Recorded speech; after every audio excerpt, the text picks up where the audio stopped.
ஏழு எட்டு பிள்ளைய கருமுருண்ட கொடுத்திருக்க கரு மருந்த அவன் கருவை கலைச்சிருக்க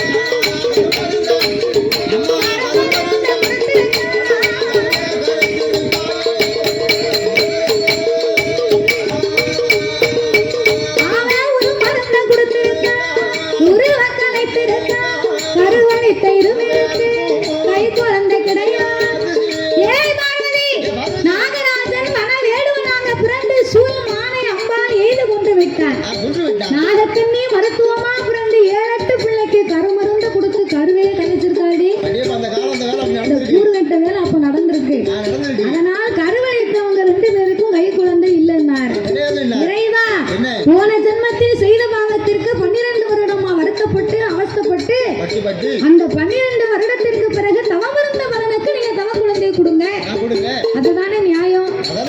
அதனால் பெண்ணுக்கு மனமிறங்கி பிள்ளை வரம் கொடுக்கணும், மங்கைக்கு மனமிறங்கி மகளை வரம் கொடுக்கணும். இறைவா, அப்பா